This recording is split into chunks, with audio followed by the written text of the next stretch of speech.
cost me everything I own. If I have to sell my soul to the devil himself, I am going to get home to my son. Ma'am, if there was anything at all I could do for you today... Do anything. I can get you a hotel room. Excuse me. Can you excuse us for a second? Can I see you for a second, please? Excuse us. Couldn't help but hearing you got a little bit of a dilemma there. We got a crisis ourselves. Allow me to introduce myself. Gus Polinski. How are you? Polka King of the Midwest. The Kenosha Kickers. Hi there. How are you? No? That's okay. I thought you might have recognized. Anyways, I had a few hits a few years ago. That's why, just polka, polka, polka, polka, polka, polka. No? Twin Lakes polka, Damavuji polka, a.k.a. Kiss Me polka, polka twist. These are songs. Yeah, some fairly big hits for us, in the early 70s, Yeah, we sold about 623 copies of that. In Chicago? No, Sheboygan. Very big in Sheboygan. They loved it, I'm sorry, did you say you could help me? Anyway, I'm done, Rain.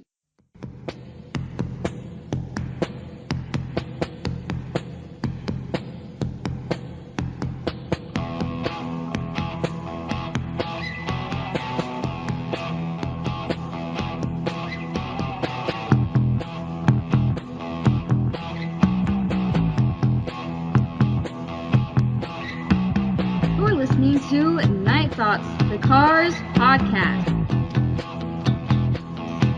The Panorama's #1 source for news, reviews, and thoughts about the new wave rock legends, the Cars. Oh, and a little bit of Steel Wool, Sunshine, and Rainbows. Welcome to Night Thoughts, the Cars podcast, episode 49. I'm Dave, one of your hosts, and quite honestly, I don't feel like delivering a clever introduction this week. I'm quipless. And joining me as always, Miss Sunshine and Rainbows, Donna, Sweet Purple June. Hey. Hey, Donna. How are you? Going just fine. Good. Are you going to ask me how I am? How are you? I'm giddy. Why are you giddy? Because we have a very special guest on the podcast this week. We have yet another host on our show? We do. Yeah, we're just rolling in the cool guests All right. on our show, aren't we? Yes, this week we are joined by one Miss Judith Orr. Hi, Judith. Hey, Judith. Welcome. Hello. How are you? We're great. How are you doing? I'm great, thank you. So nice to have you on here. Thank you. I'm excited to be on. I'm very excited. Yeah, you're one of the Night Thoughts co-host people, pod people, Pod people. I guess we call them. One of the many pod people. Oh, and believe me, there's all sorts of privileges that come with being a pod person now. Really? What are they? Oh, well, you get Huckleberry Taffy. Oh, Huckleberry Taffy. Huckleberry Taffy, sure. And really? Yeah. Is that a thing? Yeah, oh, it's a thing. Oh, it is a thing, yeah. Yeah, it's really? a thing. Where does Huckleberry Taffy come from? Oh, right up here in Idaho. I'll send you some. Really? Yeah, I'll send you some. Yeah. Really? Truly. Well, Oh, it's good. I don't eat sugar, so I may not appreciate it that much. I'll take all the sugar out. I'll just send you one piece then. Trust me, you can use it to put Just up a posters. huckleberry, maybe. Yeah. Oh, yeah. Maybe I'll just send you a huckleberry. I've got those. I don't know that I've ever had a huckleberry, so I would probably think that would be a good thing. Okay. Well, I might get you some huckleberries. If you got a pipe leak, that Huckleberry Taffy will stop that leak right up. That's the kind of stuff it is. You got a flat tire on the highway, it'll just plug it right up. Huckleberry Taffy. God, I have actually a great story to tell you about Ben that goes along with, well, this wasn't a flat tire, but with Huckleberry Taffy? You can ask me that. Huckleberry Taffy. All right, Well, he didn't have that, but I bet he would have used it, I'm sure, if he did. I bet he would have. Sure he would have. Right. Well, let's get into the news. I got a couple bits of news. Okay. Before we get started. The first one is we want to thank all of the Brett Bassel fans who listened in, and plus our Cars fans, who listened in on our last podcast. I checked the numbers tonight, Donna, Yeah. and altogether now, and this doesn't include iTunes, Okay. but this is YouTube and SoundCloud. We have almost 1,000 listens. You're Wow. kidding! That's a lot of listening. So That is there's- awesome. without a doubt, the BB episode has been I would say our most listened to episode until tonight. We know this one's going to break that, Oh, yeah. because we always want to go better. So I think Judith is going to get us 1,001 and break Brett's record. That is But anyway, so that's- exciting. Yeah, that's epic. That would be awesome. It's epic. I love So- that Brett got all that exposure. He Yeah. said he had messaged that his CD Baby sales took off too, which is exciting. Yeah. Fantastic. That's what we're here for. Yeah. Awesome. And the second thing is on Twitter. I sent you the link to the Two Girls Talking podcast. Yes. Who had Rick on in November. Mm-hmm. I came across this episode, and during this episode that they were doing, Rick was talking about his art exhibit, et cetera, but something interesting came up. Like that other interview that we posted, he was talking about upcoming music. Okay. But in this podcast, he was talking about the new music being part of a solo greatest hits package. And as he said, he's gonna be releasing a solo greatest hits with about 15 new songs tacked onto it. Wow. So I'm assuming that coincides with the new material that he's been discussing, Right. on the other views that he wanted to have done by summer or whatever. Okay. So Okay. hey, Well, that's we may- exciting. Yeah, greatest hits package. Well, I mean, honestly, Rick's done more solo albums than the Cars have done albums at this point, or the same amount. Yeah. Oh, He's okay, done like same. 7 or so. Yeah. Okay. Wow. Well, that So would be very exciting. Yeah. Very cool. Yeah. Awesome. All right. So that's it for the news. Do you have any news, Donna? I don't think I do. No. Nope. Okay. Well, let's get into it with Judith. All right. Well, many of you out there may or may not know that Judith was married to Benjamin Orr for a few years in the 90s, several years. And so she's joining us tonight to chit-chat a little bit about her life with Ben. And so what you may not know out there is that Judith actually met Ben when they were doing the photo shoot for the debut. Wait a second. She had to meet him if she was married to him, Donna. Let me finish my Duh. sentence. She Wait, met... Judith, did you marry Ben before you even met him? Was that like one of those game show things? It's like arranged marriage. Yeah. They don't do that anymore. All right. How weird. They met during the... I had a prepositional phrase I was adding on there, I just Dave. think it's very rude that you're trying to infer that Judith was some kind of mail order bride. Yeah. Gosh.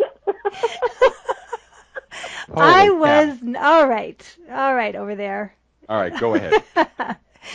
Judith and Ben met during the photo shoot for the debut album. So, Judith, do you want to give us a little bit of your background before you met Ben, career-wise and what you were doing and Well, and I how was you a guys makeup met? artist Okay. for the film studios, and so I was originally it was actually was an interesting story. One of my neighbors, I had a Carmen Gia, and one a turquoise blue, I think, or I don't know. I guess you would call it that, turquoise. Anyway, Carmen Gia, and a friend of mine was hired. They were calling different artists. He was a pretty famous artist, and they were asking different artists in the city to come up with different concepts for the Cars cover for the debut album.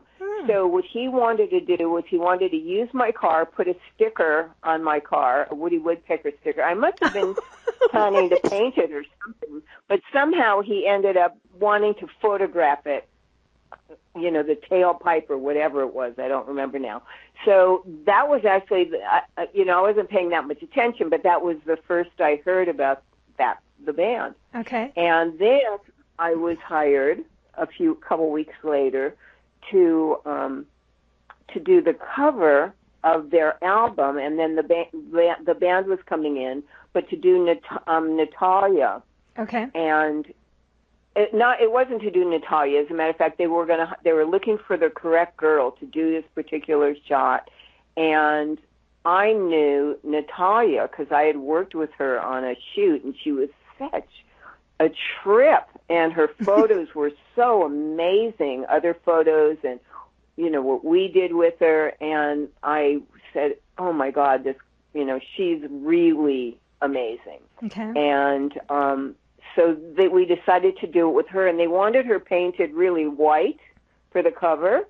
And so she actually was painted pretty white, and that was before I was an airbrush artist, so it was much harder to get somebody like really have it look very porcelain. But she was very white, even though it doesn't really show when I look at the pictures now. Mm-hmm. But when I look at some of the outtakes, you can see where she was really, really white and kind of glistening. It was really a pretty interesting look. And, then the setup was amazing, and she just was an amazing person. She was actually, I didn't even know this about her. She was a pretty accomplished singer herself and an artist and an amazing woman. But there was one outtake, Elliot Gilbert photographed this beautiful cover, but there was an outtake he did. She took a puff of a cigarette, and she was very young. She looked much older, and the art director, Johnny Lee, kept saying, maybe we should have gone with a younger girl. And I go, I think she's like 19. She was like so young when I worked with her before that she was like really, really young. But anyway, she's like smoking, and she turns around, and this outtake, she's looking to the side, and she's just blowing this puff of smoke, and it was just one of the most amazing photos ever. I mean, That should have been the cover, but it ended up being the other one where she's on the steering wheel, and I think that won some awards, that album cover. Yeah, it did. It won an award for sure. And anyway, so then the guys were coming in, so then I was going to be working with them, and it was the setup. Some of the setups were taking a little while. And I think I remember Elliot, the photographer, saying, just drive around, show them some of L.A., get in. They had a limo there, drive them around, show them some of, fun things to town, get everybody in a good mood. So it's like, okay, great. So I think we did that for a while. Then we came back and did the makeup. This went on for days. It might have gone on for even longer. I'm not really sure. It might have gone on for as long as 4 days or more. Wow. But we did a lot of different locations as well as the studio shoot. Okay. And, yeah, it was really a lot of fun. We were having a great time laughing. I was having so much fun. And now, let me interrupt for just a sec. When you say, like, when they had you drive them around and stuff, do you mean the whole band, or just you and Ben, or just some of them, or what? No, no, Ben and I were not. There was no Ben and I. It was just Right, but so it was the whole. You were hanging out with the whole group. Yeah. Okay. Yeah, absolutely. So we were just driving around and looking at a few different sites. I'm not sure exactly what it was, but we whatever. We ran around. I remember doing that, and then. That also, we ended up doing shoots, and then they had 2 limousines at this point. Oh, I guess because it must have been, we had also the, I don't remember if we had the photographers or whatever, but at some point we had 2 of them. Mm-hmm. But the first night it was like we were kind of in one big one or something like that. Mm-hmm. At one point when we had 2, Ben said, "Oh, why don't you ride my limousine?" And I kind of, I don't know, I make little mistakes, so I jumped in the other one. But I still had a great time because everybody was fun. I think Rick and Greg were in the other one, and maybe David too, I'm not sure. They had better snacks in the other one, right? Well, they had really good everything had really good snacks, I'm sure. I'm sure they had lots of stuff. Lots of different things available. But so that was it was really fun. It was really a really great shoot, and I think also Elliot photographed. We did Van Halen. It was either right before or right after. I can't remember. Nice. Like within a couple of months before or after. I don't remember. But both of those groups, they said to me, these groups are going to be really big. Wow. And so had you not heard any of the Cars music at that point? I mean, it was all pretty new. No. Yeah. I didn't, but they did. Yeah, they played it. I heard it the first day because they brought it and they played it. Nice. Did you like it? Oh, I loved it. I absolutely loved it. I loved it. Awesome. Yeah, I thought it was fantastic. Okay, so you guys met then, hung out, had a great time over the photo shoot, and then I'm assuming he went away, right? The band went off and did their stuff. Well, actually, before they went away, I think on the last night, Elliot and Ben said, "Want to go with us? Do something?" And I go, "Sure." So we just kind of hung out, the three of us, and we went to the Rainbow Room and a few other things. Nice. So we hung out. For some reason, I was thinking you're going to say the arcade. I don't know why. I don't know why. It just popped in my head. No, but that would have been right up our alley. Yeah. That would have actually, if there had been an arcade, that would have been right up our. We like things like that for sure. That would have been a really good idea.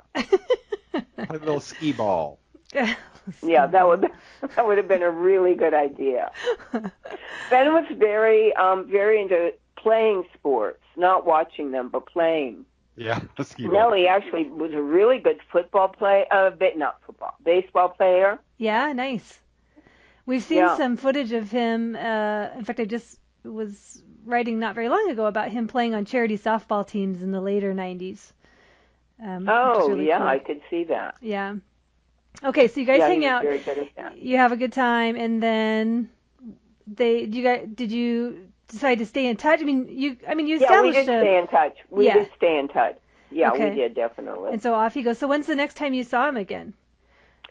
Oh boy, I'm not going to be exact about anything. Well, I guess. So did you guys? When they were in California. Did you guys try to meet up? When they were in California. Yeah, absolutely. So you kept in touch well enough to meet up when he'd be in town, then you guys would hang out and. Absolutely, yeah. Well, yeah, he'd call me and tell me, but I didn't know.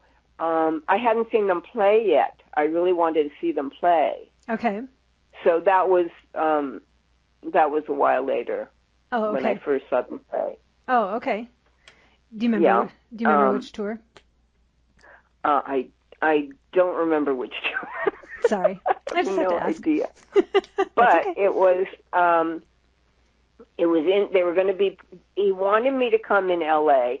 and I don't know. Did you know that they used like fake names when they were in hotels? I assumed they would. Yeah. They used. Well, Ben had a fake name, but I'm pretty sure a lot of them had fake. But anyway, Ben had a fake name, and it was. I know. I'm on the edge of my seat. What was it? Okay. Was it? Oh, you would never guess. Would you like to try to guess? Graham Cracker. No, he had a real person's name. He actually used a real person's name. Was it Sven Hollander? He actually used a real. No, but where did you come up with that one? Because that's an easy one. I mean, that's an interesting one. That's one he did use, but not for that. Because he said he mentioned he used an actual actor. He actually used an actor that he really liked to name. Who would it be? I'm going to say an old-time actor. Burt Lancaster. No. An old-time actor. An old-time actor that was alive. Al Lewis? Was he Al Lewis? No. Fred Gwynn? Whoever that is. He was the grandpa in the Munsters. Oh, that is hysterical. No, but you're on a good track. Give us a hint. What? Robert De Niro. He liked the Deer Hunter. That would have been a bad one for him to use. Oh, was it one of the Three Stooges? No, Oh, but he dang it. loved the Three Stooges. I know. I had to watch endless Three Stooges. I mean, I didn't mind them until I had to actually watch them a lot. Three Stooges are awesome. Guys really like the Three Stooges so much. Guys love the Three Stooges. I So love much. it. Love Ben it. loved them. I like them, but oh my God. The only thing I'd rather be doing right now is watching the Three Stooges. Oh my God, no. No. Okay, keep guessing. Okay, I'll give you a hint. It's Okay, killing me. he's a cowboy star. Well, not John Wayne. Not John Wayne, no. The point is, no, he didn't want somebody that everybody's going to be looking for. Right. Okay. All right, I'll just tell you the story. Forget about the guessing. Okay. we're done with the Just tell guessing. us. Okay. We failed, Dave. Okay. So the name he failed used was Judith's Jack test. Elam. Jack What? Elam. Jack Elam. Yeah. I have no He idea who that is. loved Jack Elam. Oh. So he used Jack's name. And one time he was at this restaurant that I really liked, Okay. and I was going to be meeting him later, and I really wanted this sandwich they had there, which was delicious, called the Crab Aladdin. But I couldn't call and ask for him by name in the restaurant, because they would like say it over the loudspeaker. So I thought, oh God. So I actually called and asked for Jack Elam. and he gets on the phone and he goes, I can't believe you asked for Jack Elam. I go, well, I didn't think I should use your name. Oh my God. Will you please get me a Crab Aladdin sandwich? But anyway, here's the funniest. So now, move ahead. They're playing in town, and he wants me to come and see them play. They're playing at Universal. He's playing, and this is just the weirdest thing ever. I end up working with Jack Elam. Wow. He's like a guest on the show. And I said, oh, my God, Jack, I have to tell you the funniest story. And I tell him that Ben I said, Ben, he's kind of the sex symbol, and he gets all, I know sometimes even the other guys have, opened their door, and there's girls sleeping there, and they go, oh, we thought this was Ben's room. And, I said, so he uses your name when he checks into a hotel. I go, but you are like one of his favorite actors. He loves you so much. Could you please get me a photo sent, over, and then could you sign it for him? Because this would mean so much to him. He goes, I look at my hotel room, because it's a Universal show. He goes, I look out of my hotel room, but we were on location somewhere. He goes, and I'm seeing this sign, the Cars. He goes, they're playing there. I said, yeah, they are. He goes, oh, yeah. So he goes, yeah. He goes, I'll have a picture sent over right now. So he calls and he has them bring over a picture, and he signs it, and I look at it, and what he wrote on it is, he goes, Ben, can I use your, and I'm telling him how all these girls try to find him in the room and whatever. Ben, can I use your name the next time I check into a hotel? No, or Ben, I'm going to start using your name when I check into a hotel. Yeah. That is awesome. So I did give it to Ben. He loved it. I bet he got a kick out of that. Yeah, it was great. He loved it. But I mean, what a funny coincidence that I just happened to be working for him. Oh my goodness. Yeah. Okay, so you go see him play. You finally get to do that.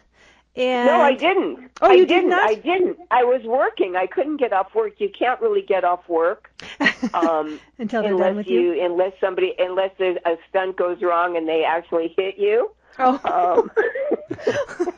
No, you can't. Because it's very hard to get off. I see. So I didn't see him that time, but that was just a little.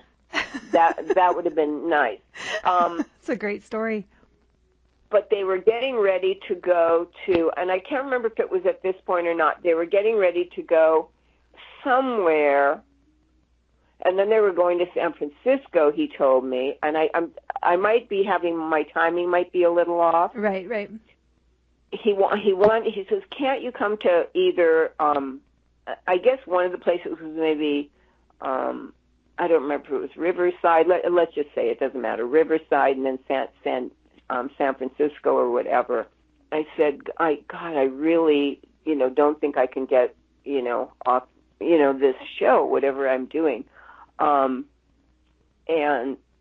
so he said, oh, come on, just do it. It would be really fun. You could come and see it. I said, well, I don't know. I don't think I can. And this is just the weirdest thing ever. For some reason, I didn't know where they were playing. I thought, God, I really would love to see them, and why not? It was the weekend, so it was, I think I would just miss one day or something like that. I didn't really ask him where he was staying. Okay. But I just decided to try to call, and wouldn't have cell phones, of course. So that seems like such a bizarre thing to people nowadays. But anyway, I said to the operator, is there a big hotel? So somehow I just picked one hotel out of the blue. And then I knew I didn't know if he was what name he was using. Because it could be, he could have changed the name. I can't remember. I think I called the manager. Okay. And then decided I would go to San Francisco. So I saw them, the first time I saw them play was in San Francisco. Nice. Anyway, I was right. It was only that one hotel. I only called one hotel. I thought, well, if I'm meant to be, that'll be it. And it was. Oh, wow. That was kind of your sign that you were going to go. Yeah, right. Okay, so you stay in touch over the years. And then I remember reading that... well, actually, yeah, we actually fell in love, I would say, in San Francisco, but that's all I'll say about that. Okay.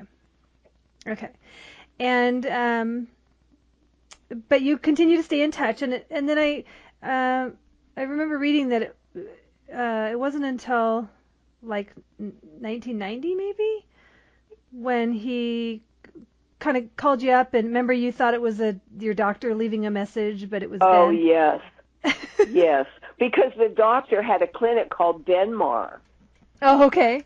So when I hear this message, hi, this is what I think is Benmar, and I think they're leaving him. But for some reason, everyone in the office that I knew were women. So I thought, well, why is that old coot calling me himself? I mean, that's odd. I thought that was just so odd. I wasn't even thinking maybe they have a male working there now. That never occurred to me. But I'm just thinking, why would, he call me? And so I just kind of ignored it and just went. But I must have been out of the house when I got the message because I didn't delete it. Okay. And I didn't know how to delete it from out of the house. Mm-hmm. So 2 weeks later, I hear that message again. And I'm going, God, for an old coot, he certainly has a sexy voice. What the heck? And I'm listening, and then I'm going, 617. I go, oh, my God, that's Boston. Oh, my God, is he saying Ben Orr? So I listened again. That was a funny story when he actually, I left him a message, and he called me back. Mm-hmm. So I was working out with a trainer. We were sparring. We were actually breaking boards. And he broke boards with his feet, and I broke them with my hands. And this one board amongst all these pile of boards we had were there. And I was just getting ready to break it. And I said to him, I'm not going to break this board because it's going to break my hand. He goes, oh, that's ridiculous. It's the same as all the other boards. Why would you say that? I go, I'm telling you, I'm not going to do it. I just have a feeling that there's something with this board. Okay. And he goes, oh, that's ridiculous. I'll break it with my foot. I go, I'm telling you, you shouldn't do it. You're going to break your foot. And just then the phone rings, and they go, hello. And I go, see, I told you you're going to break your foot. Oh, my God. And then I go, who is this? Oh, I go, I can't talk. And I go, I'll have to call you back. And this is Ben. And I go, I have to call you back. I got to go get some ice. I'm sitting there yelling at him, see, I told you you were going to break your foot. And he did. I just knew there was something wrong with that particular board. I don't know why or how I knew it.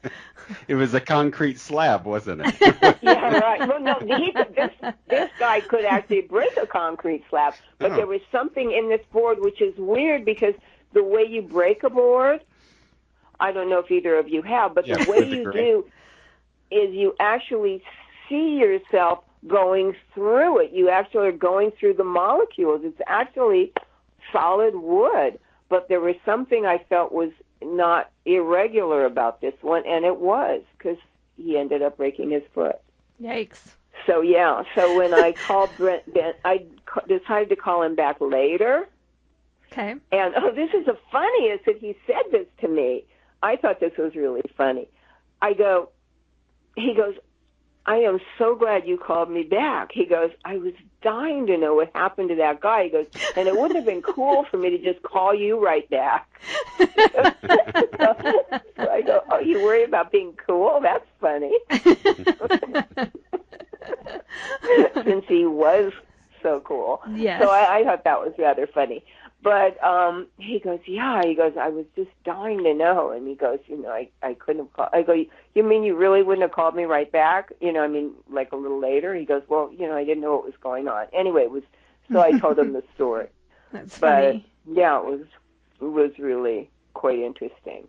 He loved coming. He came to the set a couple of times to visit me before the 90s. Okay.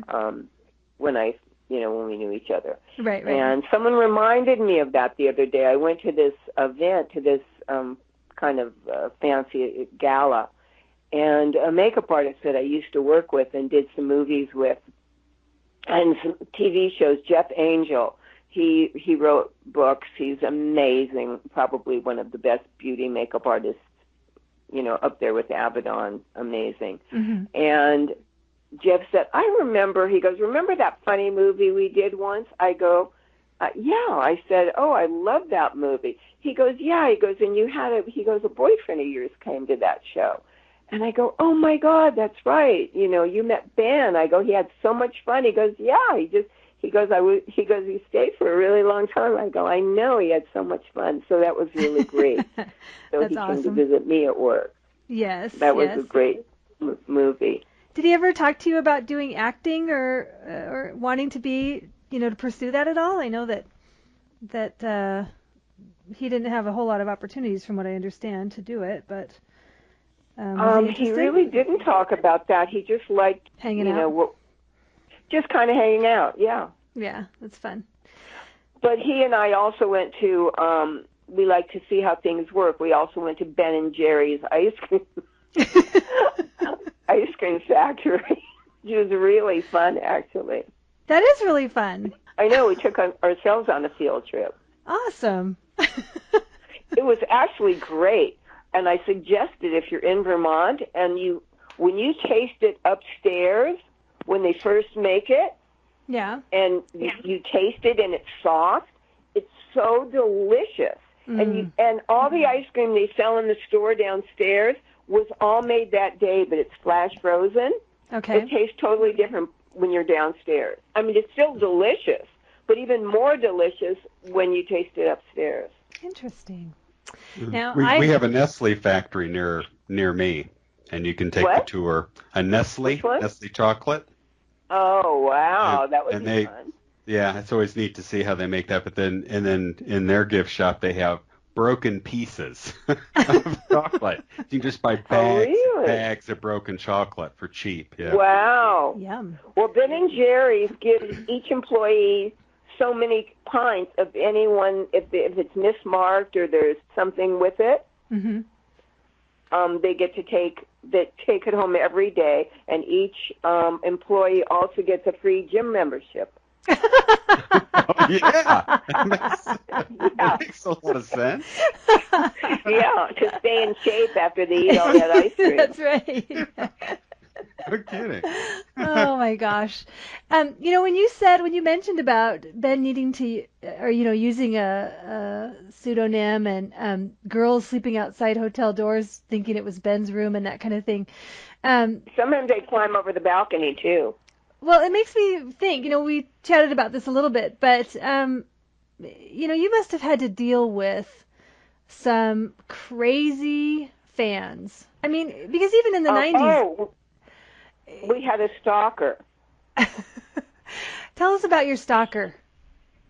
We had a stalker, and I hate to give a plug if I don't know who it was. We never did find out. Okay. However, the story is quite deep, I'll tell you.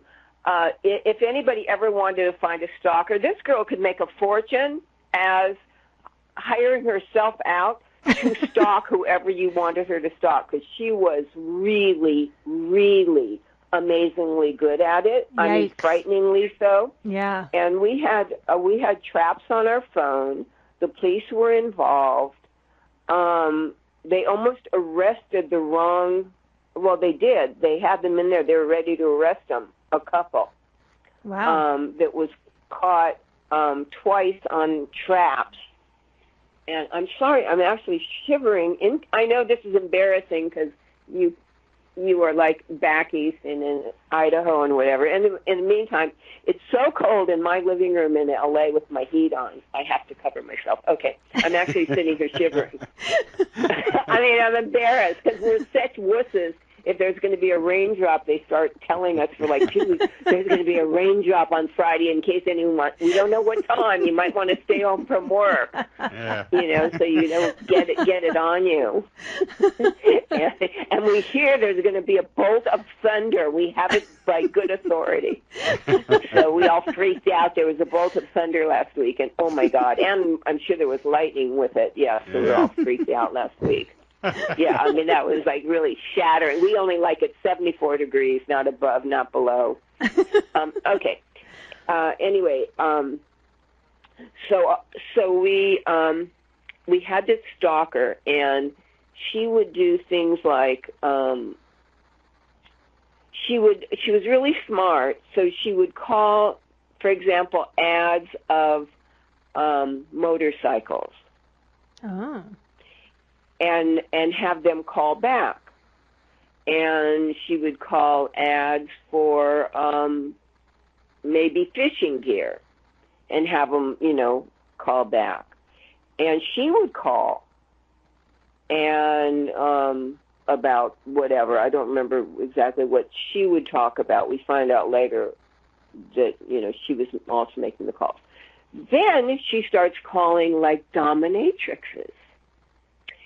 And she tells them that she wants to get her husband, or I guess hookers or whatever she would call too, and tell him she wants to fix her husband up and to call, don't worry, leave detailed descriptions of what your services are and what you do. Leave really detailed descriptions.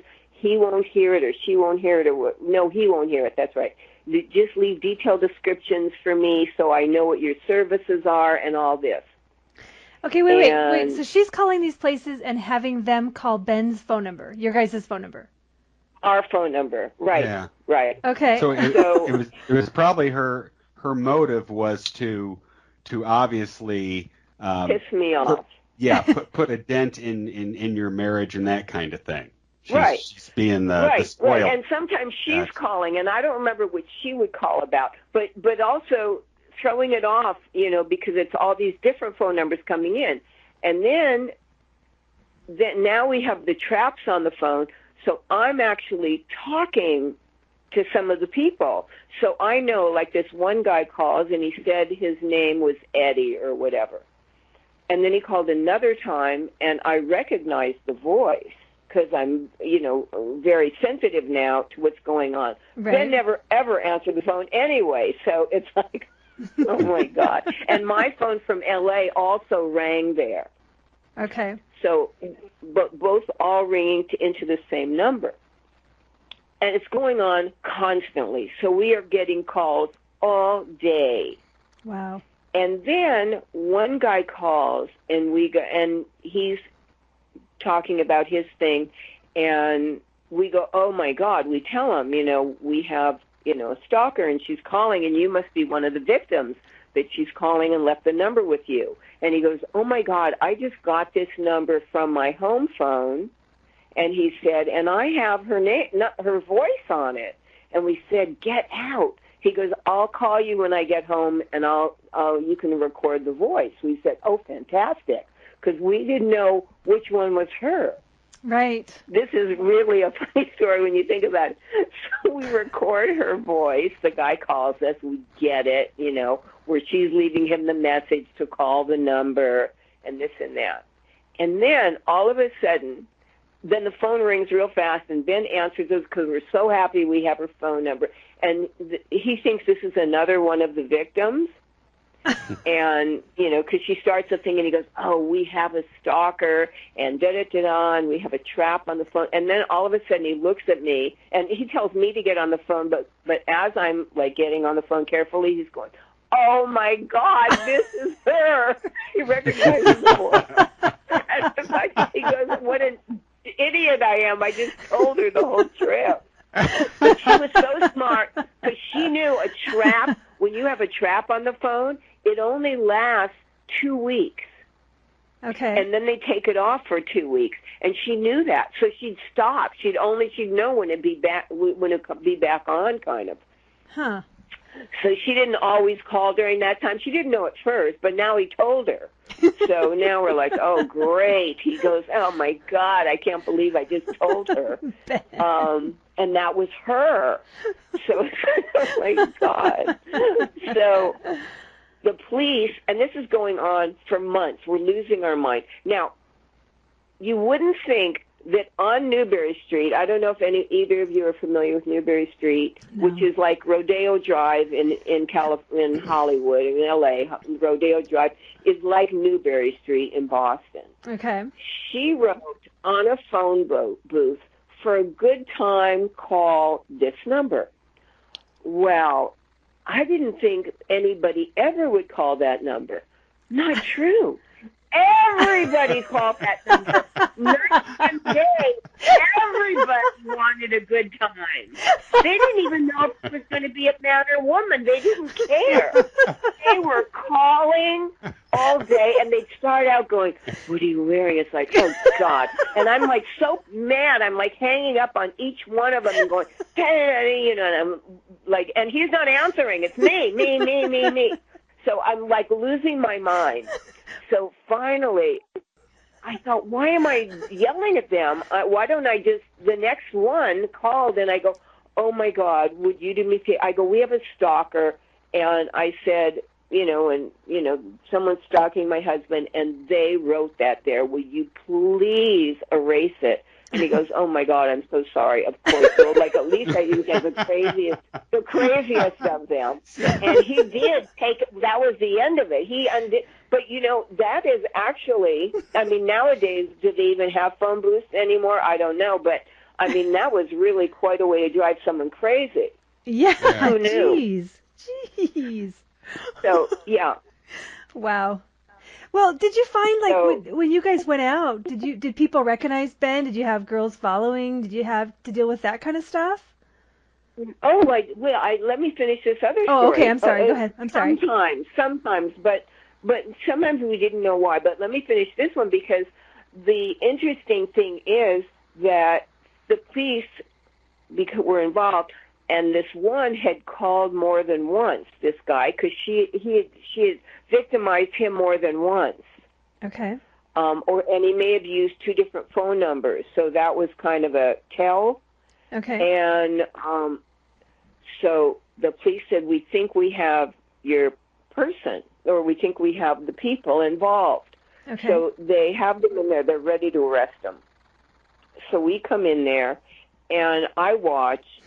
I walk in with Ben, and Ben sits down, and it's a girl and a guy, and she does not give Ben the time of day. And I thought to myself, this is not our people. This girl could care less about Ben. She's not even looking over. She could care less. She doesn't know why the heck she's here, and I'm pretty smart, so I'm sitting there watching them. and the police are asking questions, and he's denying. His name's like, Albert, or I don't know. I'm just making it. I don't remember what his name was, but it's not Eddie. And it was, I think I said, well, that wasn't the name either, but I think he said it was this other name. But he's denying that he ever called anyone with that name. I recognize his voice immediately. I remember the calls immediately. I know exactly what he talked about, and they were about a sex thing, a sex ad he had.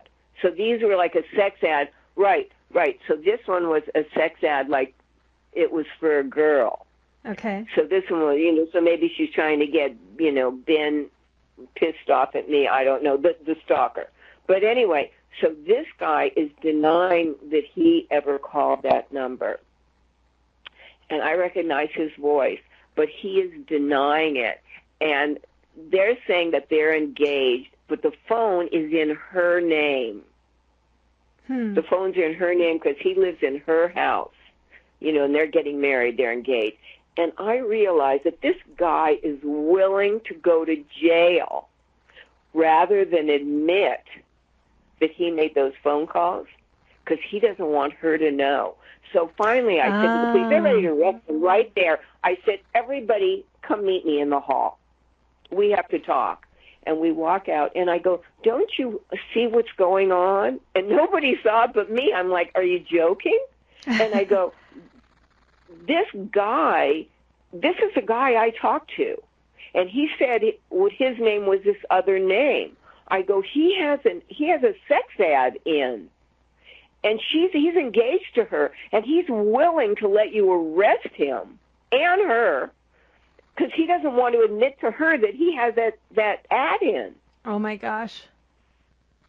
I said, so he's willing to go to jail for this. He's not going to admit that he has got a sex ad in some newspaper. Yeah. I said, he's a victim but for us, he is not the guy. He's a victim of our stalker. He's not our stalker. And the girl didn't even look at Ben. She didn't even look over at him. She could care less. She's into this other guy, the liar that has the sex ad. That's who she's into. But she doesn't know he's lying, and it's her phone. And he works from home, so he's sitting there all day making these calls, and this girl's working all day in an office. Jeez. And the police are going, oh, my God. Yeah, this guy was going to be arrested. Oh, they were going to arrest him. I go, no. They are not our stalkers. He is just a guy. He's one of her victims. So that was a pretty funny part of that. He was wishing he hadn't got wrapped up in that. Yeah. Really. So, Judith, what about like on, Donna was saying just, being out with Ben and so forth, but you're also on social media and so forth. Do you get any kind of harassment or weirdos? No, we weren't on social media. We weren't on social media. Now, you personally? Most of the people that have contacted me are really nice, really lovely, and very respectful. And fantastic. I really haven't had anybody. Well, there was one person there's one person a little out there. He had fan mail answering services, and they sent us and his managers, and when they get really scary letters from people, scary stalker letters, they would send those over, and some of them were really long, like 20 pages long, and wow, and maybe longer. Yeah, but I mean, with hugely frightening and disturbing. Wow. And I saw and not just from Ben, from working in the industry and, being a makeup artist. So most of my friends were actors or actresses, and the stuff they would get was terrifying. Wow. I mean, we were terrified when John Lennon, oh my God, when John Lennon was shot, everybody was they just really doubled up on security around the set, when you were on location, even local location. Yeah. And there was a lot of fear. Or the Rebecca Schaefer, that was earlier though. But So anyway, when we were out, yes, sometimes people would recognize him, and Ben was always really generous and very, very, sincere whenever he met with people that would come up to him. Yeah. Yeah, he was always very, very, very kind and have, lovely conversations with them and take time to say hey and. Yeah, definitely. Yeah. I can kind of go on and tell you my meeting Ben story, because it goes right along with that. And for listeners who've heard it before, I'll make it quicker. But essentially, I went to go see Ben in 1997 in Quincy. It was a music festival kind of thing that the Orr band was playing in, and I went with a buddy who was supposed to meet up with Ben's manager to give him, I think, a video of the door-to-door tour. And I just kind of said to my buddy, hey, can I just kind of ride your coattails, backstage? He said, yeah, sure. So, I did that, and we got backstage and got to meet Ben, and, it was awesome. And maybe we were back there about 45 minutes to an hour, and I had left my brother out in the crowd. Okay? And, they let us come up on stage while Ben was performing. My brother could see me out in the crowd, and I'm like, hey, but this is all taking about an hour or so. And I know my brother's out in the crowd, and I just kind of thought, okay, I don't want to overstay our welcome. And I said, hey, Ben, it was great to meet you. I've got to get going. And he kind of caught me off guard. He said, well, where are you going? And I said, well, I left my brother out in the crowd, and, I really, kind of need to get back to him. And he goes, well, go out and bring him the fuck back here. I was like, yeah, that's it. And I was thinking, Ben Orr wants me to go out to the crowd, get my brother. I can't believe you said fuck. Yeah, and bring him back here. And so he sent me with a roadie, and, God, talk about feeling like a big man on campus. The roadie took me out there, and I'm like motioning for my brother to come over, and he's like, what are you doing? No, come on, Ben Orr wants you to come back. So my brother got to come back, and of course my brother thought it was the coolest thing ever. Great. Yeah, but that's just kind of a testament of how fan friendly he was. It blows my mind that he would just ask, where are you going? Why are you leaving? And then, bring him back here. You don't need to leave. That kind of mentality. So pretty awesome. Yeah, but I'm sure he wasn't thinking you was a fan. He just liked you. Oh, well, that's even better. Well, I certainly wasn't planning on sleeping outside of his hotel room. So I'm sure. Exactly. Since he actually met you backstage, he figured, well, you're supposed to be there, and that's it.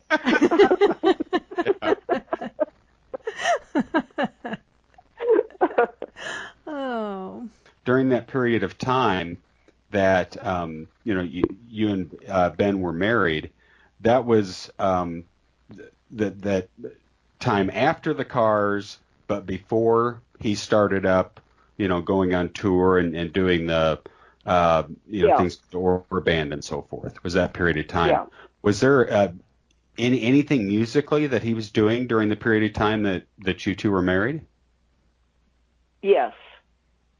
He was working on a demo. He did the demo while we were married, absolutely. Did he have a studio in the house, or we had a studio in the house, but we also did we worked in other studios as well. And I was actually all at my suggestion that he do. He knew John Kalishas from years before, and we went to a party at the Rat, and we met, and then he introduced me to John, and John had a song, and I think Adrian might have been with John, I'm not sure, Adrian Medeiros. Right, okay. And they really wanted Ben to produce a record they had. I sing on it and produce it. And he wasn't going to do it. And I said, well, really, why not? Why not give it a shot? Because I put together I worked on, Ben helped me. I'll tell you that story next. But anyway, I said when we were working on the haunted house that we did, which we worked on with Doug, who was the head of the recreation department of the town we lived in, West Bend. And I said, why, Ben was so happy when he was being creative. I said, look, you've got to, really, you really should do it. Okay. And so it really ignited a fire in him to really start doing that again, to start, performing or playing anyway, and writing and writing, definitely to start writing again. And I really got into it. Nice. So it was really fun. Where we worked on Send Me at a couple of places, and one of them was Longview Farms, which was amazing. It's just an amazing recording place, and it's at a farm actually. And the Rolling Stones, they either did a demo there or they did something there, but they worked there, and a lot of other musicians worked there, huge musicians. But it's a beautiful, amazing place. I think they have a facility where you can stay there, but we didn't stay there. We just go there every day and come back in the evening. But it was, if I remember correctly, it was a beautiful farm with horses, and Ben loved animals. Oh my God. And he loved the horses there, but he loved animals so much. You guys had dogs, yeah? We did. Well, we had one dog. One dog. And he wanted to get another one, and oh my God. He found a dog one time, and he wanted it so bad. I felt so bad because he's holding it, and he's like, he looked like he was like 4, and he's like, oh my God, and he's holding this dog, and I just felt like a mean, like Cruella de Vil. Oh my God, we travel so much. How will we be able to travel with 2 dogs, 2 big dogs? Because I love dogs, I love animals, but oh my God, I mean, he was just like, this dog was so in love with it. I feel guilty about this to this day. He was a beautiful, the cutest black dog, but he was huge, and it was like we already had a big dog, but Bucky was really well behaved. That's the dog you already had. Ben's dog was, and Ben, I don't know what he did with this dog. Ben had me come to Boston for my birthday, but we were in Little Italy. Okay. And I got a bag of cookies, and I forgot about them, and I left them on the seat. Okay. And we come back, and Bucky is sitting there staring at the cookies. Any dog I ever had, that bag would have been ripped, and there would have been not only any cookies, there may have not been any paper left that the bag was in. Bucky just sat there looking, and I said, oh, my God, I can't believe I forgot. There was no chocolate in them, so, if he had eaten them, it would have been okay. They were vanilla cookies. But nevertheless, I said, oh, my God, I can't believe I forgot about the cookies. And I said, I can't believe that Bucky didn't eat those cookies. And Ben looked at me, and he goes, oh, my God, he'd never take something that wasn't his. I go, oh, no, something isn't theirs. That dog's got morals. I go, a dog knows something isn't theirs, a cookie, and it's not theirs? Yeah. I was laughing so hard. I go, how would he know that? And then one time Ben he was teaching me how to, I hope I'm not getting on too many subjects, but he was teaching me to scuba dive in the pool. And he got me the whole thing, custom-made suit. I actually didn't need a custom-made suit, but I just thought everyone's supposed to have a custom-made suit because he had me have this custom-made suit. So I thought that's the way it was done, I didn't know that you could actually. I said later on, I realized, I go, well, why didn't I just get one off the rack? Just an off-the-rack size. So, but anyway, I didn't know that's the way it was done. But anyway, I had that, and I had the tank and the respirator and all the stuff, and we're in the pool, and he's teaching me, all these, how to everything but, to be certified. Mm-hmm. And I'm all dressed, all decked out in my pink and black suit with the matching fins and the whole deal and the pink tank. And anyway, he said, "Oh, want to see how I taught Bucky how to swim?" And I go, "You have to teach a dog how to swim." I actually didn't know that. I thought dogs just automatically knew how to swim.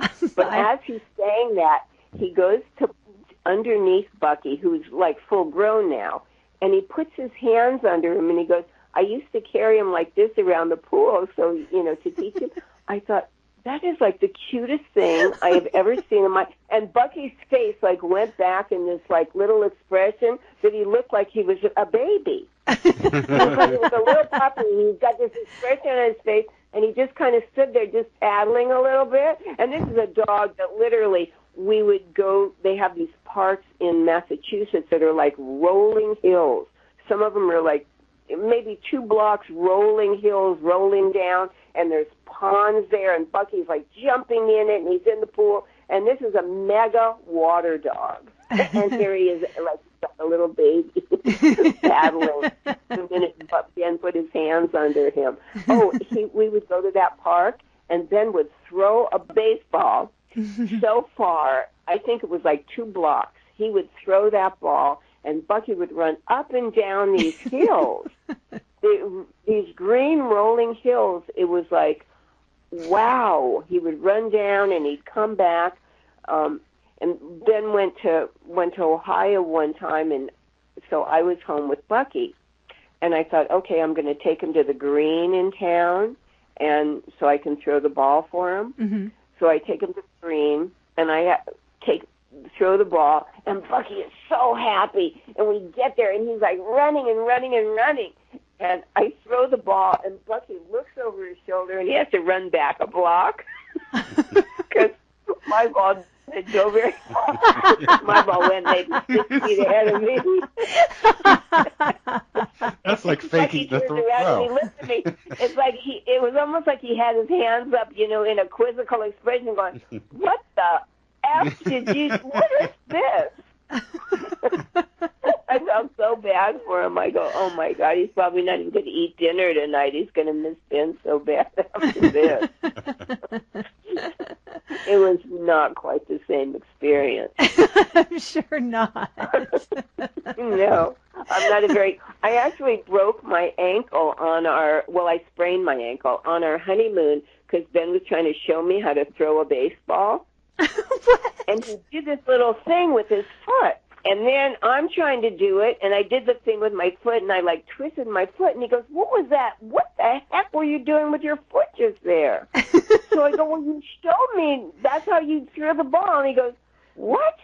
I go, "Yeah, you did this little stick thing. That wasn't part of it." Oh my God. And so then, they gave me crutches. I wasn't very good on the crutches, so we ended up with a wheelchair. On your honeymoon? On our honeymoon. And I said, not the first part. The first part we spent in Hawaii, and we were there for a couple months, I think, or at least over a month anyway. Wow. And then Canada was the second part.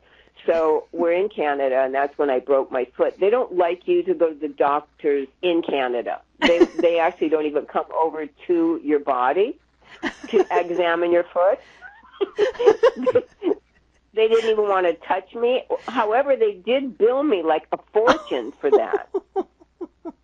Yeah, my insurance ended up paying it, but oh my God, I couldn't even believe it. I said, wow, they gave me nothing. I didn't want to take X-rays, so that was it. Then they were done with me. They said, "Here's your wheelchair. Get out." Well, they didn't give me the wheelchair. Somehow we had to get one. Then obtained a wheelchair, and then oh God. Okay, so at one point we're walking, and he's walking, and we go through this door, and I realize he doesn't realize I can kind of see through the glass, and the glass is like there's a sign on the glass on the top part of the door. Okay. And the bottom part of these doors, it's I can see through it because I'm wheelchair height, and I see there's steps there, and he's going so fast. I'm going, oh my God, you stop! And I think the feet were up on it, kind of. Yeah. Well, I don't remember. I didn't go flying, but I think It's a close one. Kind of did. It was only 3 steps. Then, from my vantage point, we're going, and I see a postcard, and I said, "Where is this?" And they said, "Oh, that is in Chinatown." I go, "Oh my God, that looks amazing. Let's go." And I said, so he's asking, where is it? Ben is actually the only guy I know that would ask for directions. Aw. Because a man will never ask for directions. And he actually couldn't believe that one guy lied to him. I said, "Are you kidding? Guys do that all the time. They don't." And he goes, "Why would they lie?" I said, "I guess they don't want to admit they're wrong." He goes, "Are you kidding me?" "Yeah, he couldn't believe you." I said, "It happens all the time." He didn't want to waste time with that, so he just would ask. But anyway, so he asked, and they go, "But don't take your car because there's so much traffic, it'll take forever. Just take the subway." And interesting fact, Ben had never been on the subway. Oh. Yeah. That seems weird. So I said, "Are you kidding?" So I said, "I love the subway. It's great." So anyway, so we go through this department store. Someone tells us to go through the department store, and that will take us. Oh, that was where the 3-step thing happened already. Okay. So we went to the department store, and now we went in the elevator down. We took the elevator down to where the subway was. Okay. Well, when it was time to come out of the subway, there was no way to go out. And it was literally like 2 or 3 floors straight up. So I guess he had to carry me up and then go get the wheelchair and carry that up. So that was, he was pretty into physicality. I like that. Wow. Yeah. It was like, wow. That's a and of course, true I was right there. quite impressed. Yes. As a bride. Yeah, I was quite impressed. So anyway, we went over there. He enjoyed his first subway ride. But it was quite nice, but when we tried to get out and we realized all the stores were closed. Yeah. Aww. All that for nothing. Well, no, we went, and but when we came back, he had to go that's why he had to carry me the 3 floors up. Because we'd come in through the store. Wow. Yeah, it was pretty funny. Tell me about, so you sent us a photo for us to use for our promo. Tell me the story. I'm totally intrigued. He's wearing a billiard ball shirt. What's going on? I just want to know about the billiard ball shirt. All I can say is I can't imagine that Ben bought it, so I have a feeling my mom bought it. I might be wrong, but the mother-in-law shirt. My mom bought it, and it was there was kind of a designer that did things like that. I can't remember if it was Nicole Miller or not. I don't know if she did guys things because she did things kind of like that. But I don't remember who did. But it just looked like something. I thought, I wonder if when I see it now, I wonder if my mom. Although I did like to play pool, and I can't remember if we ever played pool together. But that particular photo was taken at, this is a very interesting story. We met some friends. Now, who were they friends with? They may have been friends with John Kalishus. I don't remember. They were lovely. It was a couple, and the husband was Polish. Okay. And they were going to a polka festival. Poker? Polka. Oh, polka. P-O-L-K-A. That's what I said, poker. Polka. Okay. We're West Coasters. Yes, Right. We're West Coast people. Polka. Okay, polka festival. Okay, all right. So I'm going, polka festival, and Ben goes, that sounds awesome. I go, it does? What is a polka festival? He goes, well, you're gonna find out. So I go, okay, great. So this guy and his wife were going, and their friends were going, and I think we knew him. We didn't just meet him; we knew him a little bit. We might have met him a couple of times or whatever. His name escapes me now, but we really had a lot of fun with them. And we went, I think we probably got the last hotel available. It happens in New Haven, Connecticut. Okay. And I actually would say I would actually love to go back. However, you might want to have a dance partner with you. So we get there, and I go, I don't know how to dance the polka. I've never even heard of polka. And he goes, don't worry. So I go, all right. So I'm not worried. So we check into our hotel, which was in, I don't know, it was literally, we called every hotel in New Haven, Connecticut. And this was the only room, and I think it was called, I don't know, Red Rooster or something like this. Okay. And as soon as we get there, we start hearing polka music. What we don't know is every hotel in the entire town is filled with people going to the polka festival. Every hotel in the whole town. Oh my gosh. Every hotel. And when you get to we're hearing it in the room next to us, in the room on the other side. Everybody is playing the polka. Different music. There are maybe 100 bands that are going to play at this. And there's five different. Like a polka battle of the bands. Yes! No, it's not a battle of the bands. No one's battling because they are all playing. Everybody is a winner. And they are playing on different, as one of them is playing, the other one is setting up maybe football field apart. The other band is setting up. And this is the same group of people in the middle. And they've got indoor, outdoor, on the beach. Everywhere in town, there may be 10 bands are playing at the same time in different venues, and they're all packed. Wow. Packed. And there is pierogies, and there is all different kinds of pierogies, and sausages, and whatever else you eat when you're doing the polka. And then there's this guy that Ben starts quoting, because evidently Ben already knew how to dance the polka. Oh my gosh. Yes. Wow. And Ben taught me. It is the easiest dance to learn, and we are flying around this thing. We are flying, and we are dancing and dancing and dancing for however long. It was the most fun. I love it. I love it. It was a blast. And he can. And we actually took ballroom dancing classes. That's a whole other story, but I'll finish this one. So we danced, we stayed in there, and then what was really funny is, and then there was this guy he would quote that I guess must be from Ohio, and this guy would say, I don't remember the guy's name, but Ben would say the guy's name, as Happy Something says, everybody's happy when they're dancing the polka. Oh. And sometimes if I'd be a little sad or whatever, Ben would come over and go, everybody's happy when they're dancing. And he would put on one of the polka tapes we got at the polka festival. So it was pretty funny. And we would dance the polka.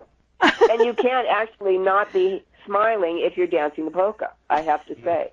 That's awesome. That is so awesome. I think that's my catchphrase. Right there. And that was one of our polka outfits that we're wearing there. Him with the billiard balls, and me with that white dress. Wow. And hat. That might have been our second day in. I don't remember our other day's outfits, but it was so fun. That is a great. It was a little much though when you got back to your room and people were still playing it though, because you've been there for a long time, like all day. Yeah. So people are going to see this photo. This is what's cool about this. People are going to see this photo, and now they're going to, and then they listen to the podcast and they realize that's Ben Orr, the Polka King, right there.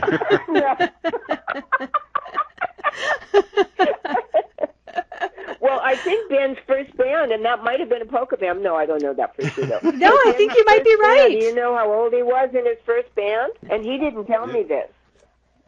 Jenny Myers told me. Do you know how old he was in his first band? 13. 4. What? Yeah, 4. He played with his dad. In a polka band? His dad played. I don't know that it was a polka band, but he played the drums, and he was 4. Wow. Yeah. That's some craziness right there. Yeah. Well, I do know he was in a Definitely. polka band at one point when he was, as soon as you said that, I was like, oh yeah, I think I remember reading that he did a little stint in a polka band. Well, that might have been starting at 4. Maybe. Jeez. How adorable was that? How adorable. Could you even imagine? Ugh. Well, yeah, you remember how adorable, was it, Jimmy Osmond? Didn't he play the drums for the Osmonds when he was just a little tyke? Wasn't that his gig there? I mean, little kids playing drums. Jimmy Osmond? I didn't know there was a Jimmy Osmond. Oh yeah, yeah. He was my age. That's why I identified with him. But yeah, but how adorable are young kids playing drums? They're always adorable. Right? Oh, adorable. Yeah. Oh man, I'd love to So see adorable. And Ben was like the cutest baby. that. Oh yeah. Yes. Oh yes. Some of those pictures from Joe Milliken's book we just love. Yeah. Yes, definitely. So cute. Okay. Yeah, he was adorable. So you have so many stories, and I want to hear all of them. But let's move into a section that the fans would kill us if we didn't ask these questions.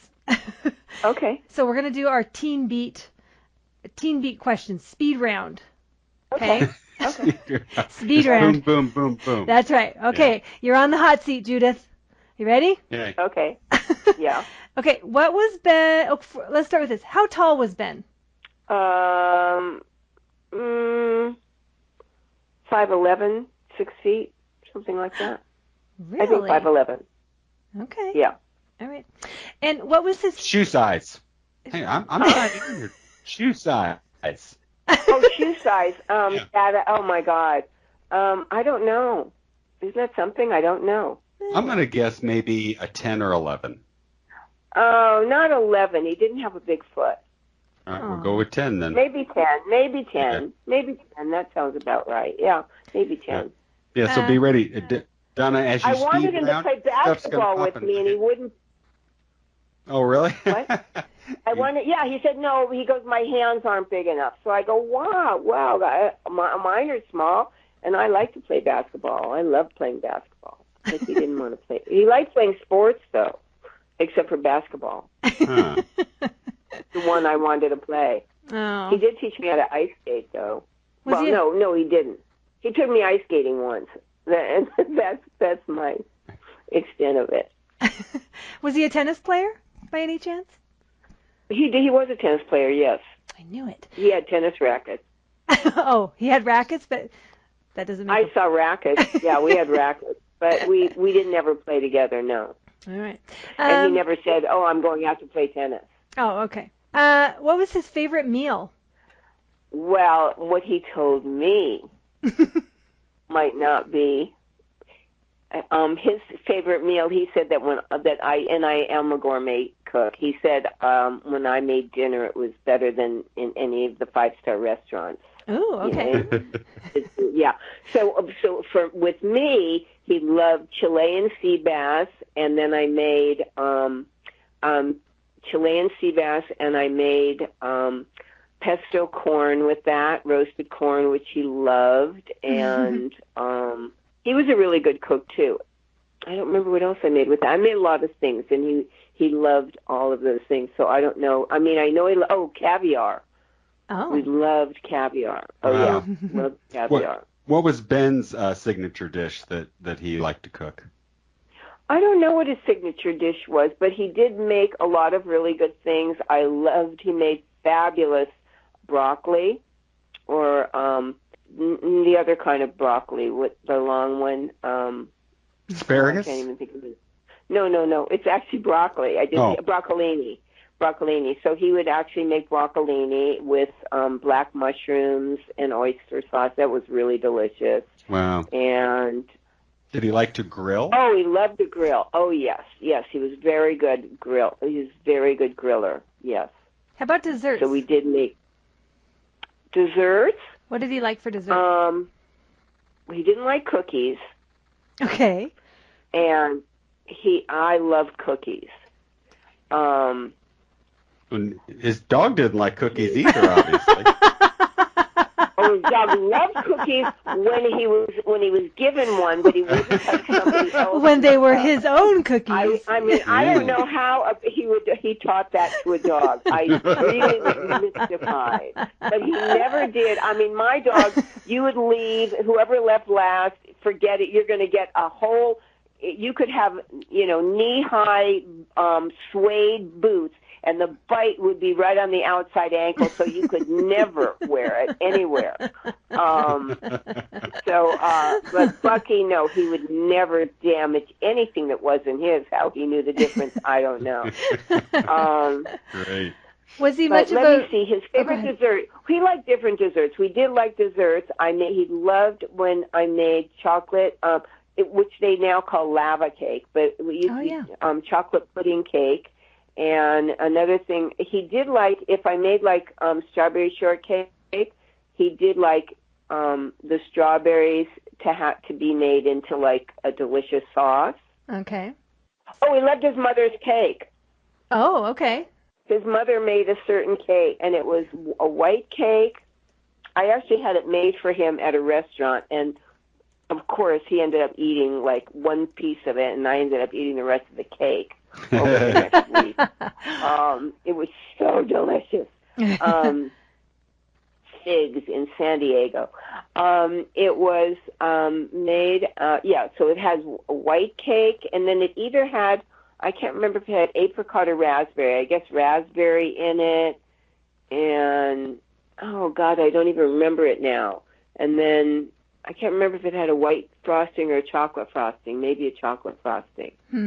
But he liked desserts, but he didn't care so much for cookies. I love cookies. But, and we both liked ice cream very much. Oh, good. So you could just go to the grocery store and get a pint, or, because that's what I was going to ask you, like, did you guys always make everything gourmet, or did you just go, okay, let's swing through the drive-thru at McDonald's on the way home because I'm tired? No, we never did that. Not a fast food. If we traveled, like if we took a lot of road trips, we loved taking road trips, and we used to love stopping at all the little markets. We'd always stop at there was any little roadside mom and pop market. We stopped at all of them. We liked to talk to the people. Okay. I'm a label reader. So when I go into to a market, I read every label, and I don't know if I told him, because I was afraid if I told him and he realized what a big deal it was, maybe he wouldn't do it anymore. Okay. But he would always go to the market with me, and he never, ever complained about me reading and sometimes it would take 2 hours just to go to the market, because I would read every label, and he never complained about it. And I never said, God, thank you so much. I mean, most guys wouldn't do it, because I didn't want him to know that most guys wouldn't do it. Like he's asking for directions, he's every going guy shopping. did that. That's normal. Yeah. Like a normal guy, this is what he does. He goes with you to the market, and he lets you read every label, and he doesn't say anything. So right. I was afraid to mention that.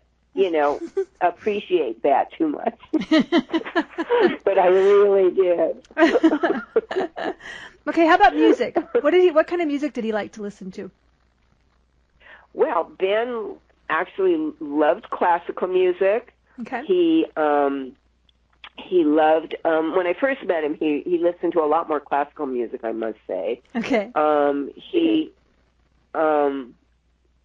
and we did see each other a lot before we got married, but when we did get married, we hadn't seen each other for 5 years. Okay. And so he had to find me again because I had moved. So Okay. that was another thing too. I didn't mention that. That's just another thing. He actually loved ABBA. We loved Coyote Oldman. We loved really unusual music. He introduced me to Kraftwerk, who I adore still. I love Brian Eno, and then he loved Brian Eno too. We loved unusual music. We loved Edith Piaf. We listened to a lot of Edith Piaf. And if we traveled places, like if we were in Hawaii, we listened to Hawaiian music. So Nice. we like to listen to music of the places we were very much. And, just the local flavor. So we loved old Hawaiian music, and we taped a lot of that. He made me a fabulous tape before we got married. I forgot some of the songs on it, but I do have it somewhere. He made a great tape for my mother. My mother only wanted songs with Ben singing. So he made, I somewhere have that tape, and that is a one of a kind. So he made that for her. Awesome. Wow. And my mother loved Ben, and Ben loved my mother. Aww. And even her, up until the day she died, her room where she was like a shrine to Ben. She loved Ben so much. Yeah. Weren't you saying that And like they she would call talk on the phone. Yeah, I was gonna say that she would call the house and Ben would just talk to her and then hang up, and you'd be like, "Who is that?" No, she didn't call because Ben never answered the phone anyway. It's not even that she called. Ben be downstairs and he would be laughing. He'd be in the studio and he'd be laughing and laughing for like 2 hours. And then I'd say, come on, let's have dinner. So he'd come up, and then I said, "Who are you down there laughing with?" And he goes, "Oh, I called your mom. She's so funny." I go, "Oh my, you were talking to my mom for 2 hours?" Goes, yeah, he goes, "She's hysterical." I'm like, oh my God. That's Yeah, he'd call her. It was really funny. That's awesome. Okay, jewelry. Jewelry. That earring that he's wearing on the Midnight Special, the little Yes. And you clarified for me that what is that? What was the design? It's a do not enter sign. Yes. Dave, you know that Yeah. Dave, you know the debate. Oh, yeah. Oh yeah. Yes, do not enter sign. Score. Yes, and I have it somewhere. That's so awesome. That's so He awesome. gave it to me. How about that gold bracelet that and you see in the pictures, he's wearing this gold bracelet from his earliest pictures all the way to the final interview he had not too long before he passed away. He's wearing this gold bracelet that doesn't No, it close wasn't all the way. gold. It was silver. It Was was it silver? the bracelet he always wore. Yeah. Wow, it looks gold in the pictures. Do you know where he got that from? Or the story behind it? No. Oh, dang. No. It's weird because I have one that I always wear also, Mhm. and I don't know if I think I would.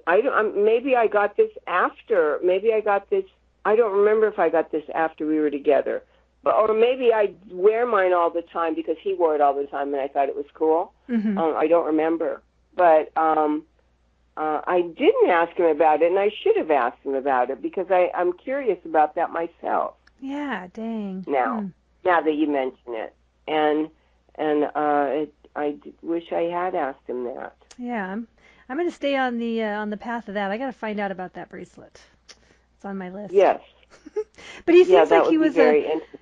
he seems like he was he liked his flair. He always wore little buttons and different interesting pieces of he jewelry did. and stuff. Yeah. Did you guys go jewelry Yeah. shopping together? Sometimes, yeah. Awesome. He also seemed to change his hairstyle a lot and stuff. Well, one interesting thing is, which people probably don't know, is he cut his own hair. What? Yeah, Wow. I know. What the heck? He's dancing the Was polka. it a Floby? A what? A Floby? Did you...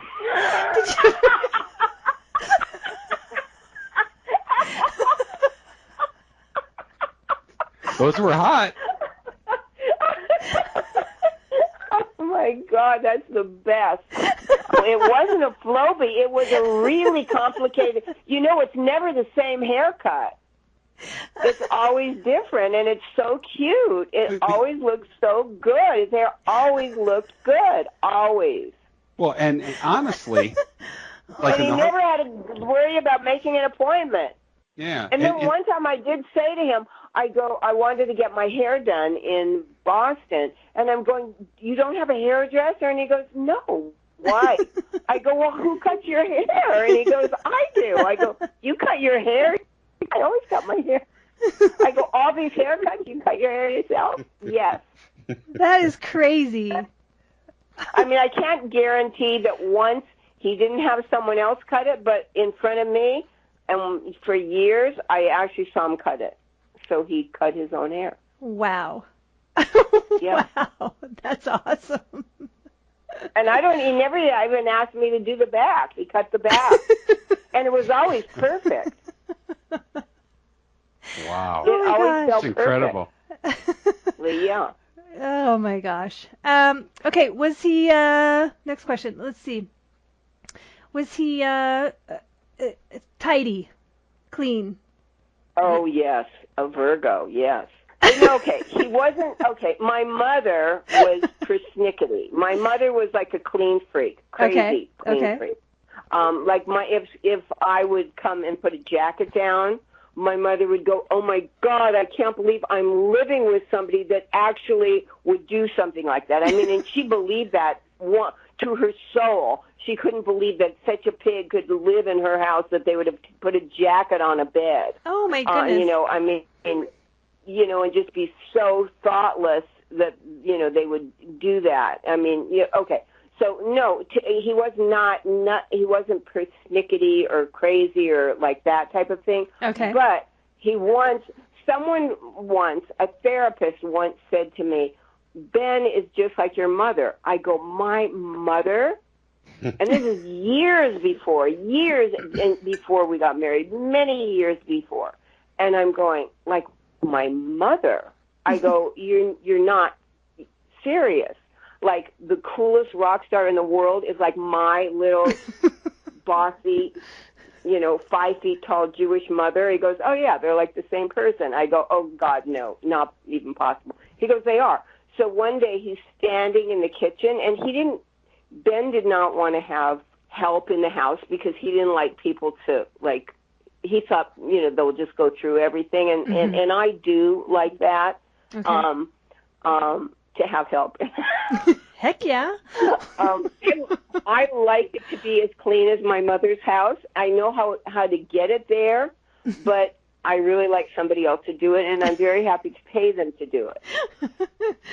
And that was like a bone of contention. But once we finally did start having somebody, he actually really liked it. Yeah, so I kind of turned him over, but he didn't want to at all at first. Okay, but one day he's standing. He had a long kitchen. Okay. That was just really long, mm-hmm. and with this long counter on it. And I'm standing on the other end, and he's standing on one end of it. He goes, you know what I like to do? And I go, no, what? And I think he's going to say, I like to go bowling or something, I like for a hike. He goes, what I like to do, he goes, like if I clean the counter in the kitchen, he goes, I like to start on one side and go all in one direction, like each line in one direction, so that if there's any streaks, they'll all be in the same direction. And I'm like looking at him, and all of a sudden I see him right in front of my eyes turning into my mother. And I'm like, oh, just come out of his mouth, because that was totally one of my mother's moves. I mean, everything had to be in the same exact direction, and and there was never enough Windex, and if the newspaper actually cleans a window better, it's like, oh my God. So I'm like, is this a joke? Well, that'll be a good job for you, because then you'd have to worry about me screwing it up. See, I use screwing instead of the word I was going to use. The one I did actually use. But he did vacuum. He vacuumed a lot. So that was his thing. He liked to vacuum. Okay. Who did the bathrooms? I did the bathrooms. Oh, I liked the bathrooms to be immaculate. And he did sometimes we actually used different bathrooms. Oh, so like had his and hers bathrooms? It wasn't his and hers bathroom, but there was one next to the studio, so he used that one more often. Not that he wouldn't use that one, but I had my stuff in that one, and he had more stuff in the other one. He cut his hair down in the other one. I did give our dog showers down in the other one. Well, I'm the house cleaner in my family, in my marriage. And and I've always considered Ben to be a man's man. And I'll tell you what, after hearing these stories, I'm feeling very manly right now, being the house cleaner in my house. No, Glenn was totally a guy. Yeah, he was a guy. He really liked to do guy stuff.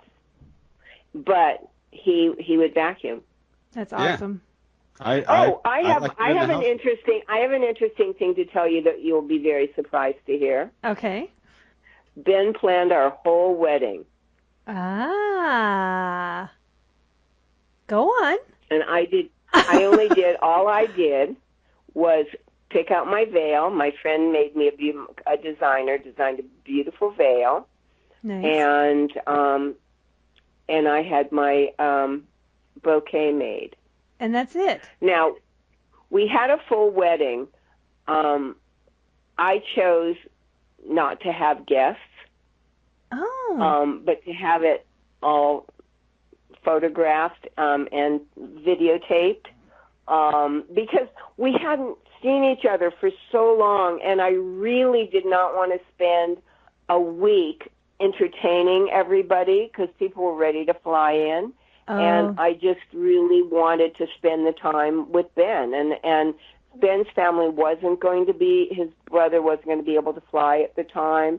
Okay. And I thought, I just really didn't want to have people, fly in. And then, of course, I will be spending my whole time with everybody. Playing hostess, and I really wanted to.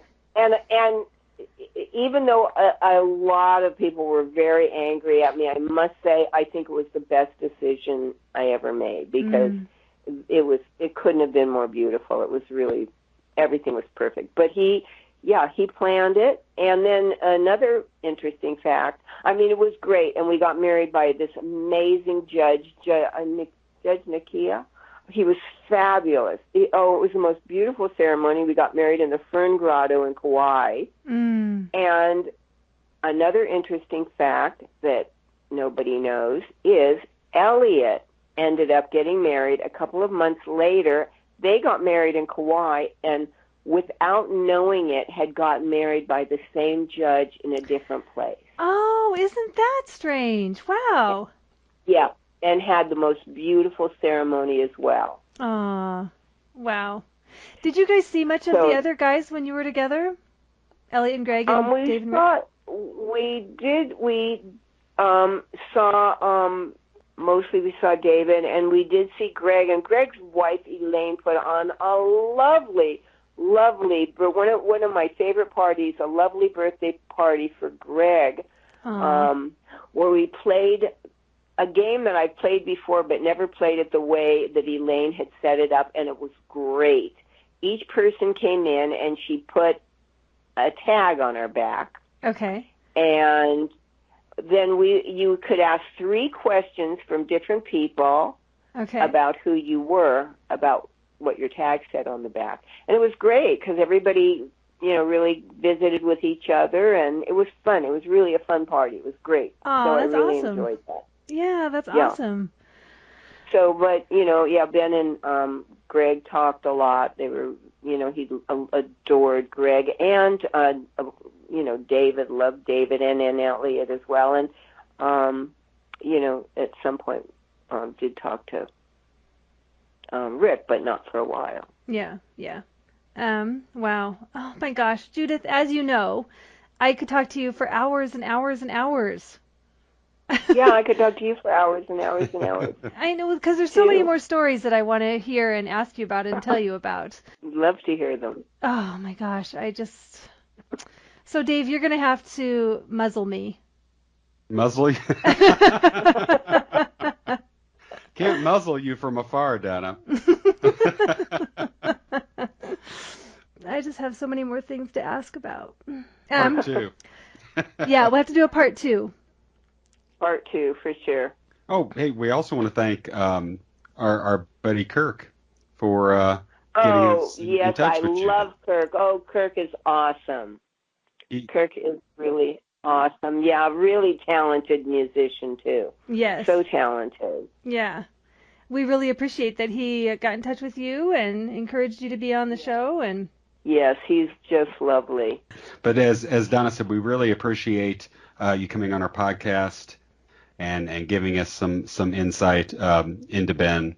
I think it'll be really a very much listened to episode. Ben always brings in the listeners. There's no doubt about that. Oh, great. He was really I must say, he was really a very humble person, and it's amazing when I see footage that I don't know that he ever really got a chance to see. I mean, maybe he got to see Live Aid, but I don't think we had it at our house. And when you look at that and you see all those people there, and then I realize, oh my God, I am so lucky that here he goes to the market with me and lets me read all the labels without right? even complaining about it. You see, that's another thing. I'm the guy who complains to my wife, like, "Come on, honey, let's go." Yeah, but there's so much sodium in this and so forth. It's like, yeah, I got to cut that out. I know. Well, most guys would, but he didn't. I would never say to him, that is so nice of you. Most guys would really bitch about that. I just acted like it was normal. Yeah. But I kept going, I can't believe he's just like letting me do this. Yeah, that's inside. I'm going, oh my God, I'm so excited. And he never once said, hurry up. No, it was just like, flowed, it was great. And our trips were like that. We took a lot of trips like that too, where we just, Okay, well, you have to tell Dave, she has to tell you the story of when the car caught on fire. Oh, let's hear it. Oh, the car. Okay, so we're driving along. Now, I don't know, are you familiar with Jackie Mason? Yes. I'm not. Okay. Oh, yes, I am. Wait. Well, it is. Jackie Mason. Oh, no, yeah, I was thinking of Jackie Mason. It's worth getting Mason. the Jackie Mason tape, because Ben and we played the Jackie Mason tape. I had seen Jackie Mason, I think, twice. But anyway, I had the tape, and I played it. Ben, almost died laughing, because it is the funniest. And in one of the segments, Jackie Mason talks about, the Jewish guy when the car, breaks down and it stops. He said the Jewish guy gets out, and then he gets back in, and the wife says to him, "What happened?" And he goes, "I don't know. It stopped." So he says, with the Gentile guy, he goes, the car stops. He gets out, he does something under the hood. He fixes this, he fixes that, and then he turns it into an airplane, and they're off. Well, this literally happened with Ben. I'm going, oh my God, Jackie Mason was right, but he didn't realize it at the time. So we're driving along, and Ben looks in my mirror. I mean, I'm sitting there next to my mirror, that side mirror. Yeah. I see nothing. I'm completely oblivious. Ben leans over and he goes, oh my God. And he pulls the car over. I go, what's going on? And he just jumps out real fast. And he takes a couple of things out of the car. He goes under the car. Another guy pulls up in his truck and he goes, oh my God, man, your car's on fire. He goes, I know. I'm listening to him. What the hell? Everybody knew but me. And he's literally under the car, and the guy says, do you need anything? He goes, do you have some tape? And the guy goes, yes. And the guy comes, I'm not even kidding, with tape, either that black tape, and Ben is under there, and we were on our way. We were going to something that was like a Costco. I don't know what it's called in Boston. We hadn't been there before. It was in New Hampshire. Why were we going there? I don't know. But we're going there. And somewhere along the way, Ben decides, let's go to Vermont. And it's like, yeah, let's go. So here we are, and it's Sunday, and we have nothing with us. We have no clothes. I was smart enough to know to keep makeup in the car, but we have nothing with us. And so after he gets under the car there, and you can't call Auto Club in Vermont on a Sunday. Forget it. You can't even buy meat in Vermont on a Sunday because there's blue laws. We don't know what blue laws are here, and I never did know, but you can't buy meat there. So you're certainly not going to get roadside service. So he fixes that car, which is on fire. The two guys have now pulled over, one in a truck, a big truck, and another one, and they're, to try to help. And he has fixed it. He went with a piece of tape. Seems like MacGyver. I know. Yeah, we end up going not just to Vermont, we end up going to Canada. But on the way,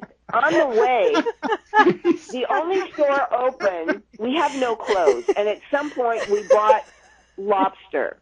And we had a rule, and there must have been a reason for the rule, but we had a rule that was set in stone, which is do not eat lobster in the car.